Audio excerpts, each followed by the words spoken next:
أعوذ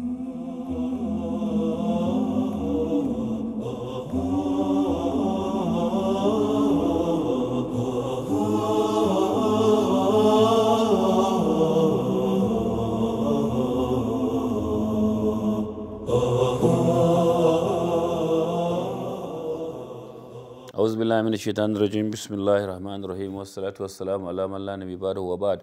Yan uwa masu kallon mu da sauraron mu a wannan shiri na Africa TV3 na fa'idar azumi a lafiyar dan adam ko kuma lafiyar mai azumi, muna muku barka da zuwa wannan rana ta 20 ga watan Ramadan a wannan shekara. Muna bayani akan wato ciwon da ake ce mishi ulcer.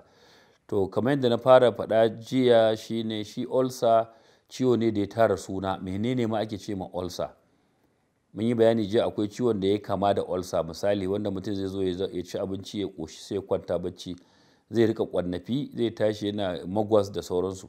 Wannan ba ulcer bane, amma kirji zai rika soyewa da zafi kaman ulcer, wanda ko ruwa mutum ya sha zai ji abin ya yi sauki, wanda kuma dama an ce mutum yana ulcer ya sha ruwa yana samun sauki. To menene ulcer? Ulcer shine fata ta ɗaye, misali fata covering, wato murfi, kamar yanzu a wannan fata ta jiki ta ɗaye haka ta buɗe, ko kuma a baki misali ta ɗaye. Duk inda yake akwai wani surface wanda yake daga waje ne, ba cikin baki, cikin hanci, cikin timbi, cikin hanji, cikin dubura, duk inda aka ce wannan bangon ya ɗan ɗaye haka ya buɗe, to shine ake kiransa ulcer. Discontinuity a epithelial covering shine ulcer kawai. To idan mutum yi misali ana zaune, na tabbata kowa ya taba shan rake. Rake yakan ɗaɗe bakin mutum. Idan rake ya ɗaɗe bakin mutum, shi ma wannan sunansa ulcer. Amma wani magani ake sha a warke? Mutane za su ce mun ba wani magani, da kansa yake warkewa. Ko mutum karcewa a jikin bango haka misali, jikinsa nan ya kurje, ai yawanci ba asibiti ake zuwa ba, da kansa zai kame ya kume.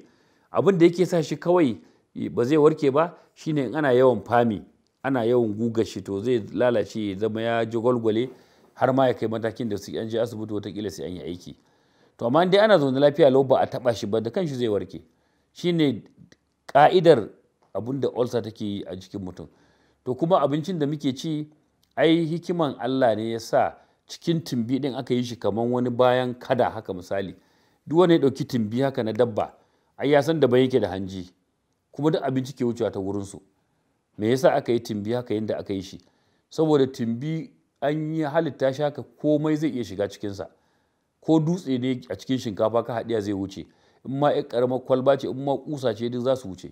To amma in suka je gurin, a nan tumbi ake cakuɗa abinci, a sa mishi sinadarai, gashi da zafi da sauransu, wanda yake ba zai tasiri, wanda yake da tasiri ko zai iya cutar da mutum, to za a iya kashe kaifinsa a gurin.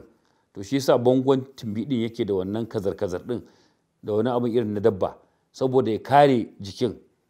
To sannan kuma akwai acid da ake ɗigawa a kan abincin saboda ya kashe waɗansu ƙwayoyin cuta watakila da zai iya yiwuwa an ci abincin da su, tunda abincin daga waje ne aka ci. To fa'idar shi kenan. To amma hanji, da babban hanji da ƙaramin hanji duk ba su da wannan. Saboda haka idan mutum aka zo aka ce akwai ulcer, ai akwai, daga ji ana cewa duodenal ulcer. Duodenum shine wannan ɓangaren hanji da ya juna da tumbi, amma ba tumbi ba ne. Akwai gastric ulcer akan samu na ciki, shi ma wannan daban ana samun shi, amma na duodenum ɗin ya fi, an fi samun shi. To idan aka ce mutum yana da ulcer, sai mu tambaya menene, wanda irin damuwa yake ji. Kashi 70 zuwa 80 cikin 100 wanda suke cewa suna da ulcer, an yi musu wannan gwajin da ake cewa endoscopy, a zira musu wani ɗan abu su haɗiya da madubi da kyamara a ciki, ya je cikin tumbin, a jujjuya shi ya kalli kowane bango da kowane lungu, ya je can ƙasa ma wajen leƙa shi ma ya gani. Yawancin mutane ba su da ulcer, ba wani abu da ake kiran shi ulcer. Amma akwai cututtuka da suke kamanni da ulcer, wanda jiya na yi bayanin ɗaya.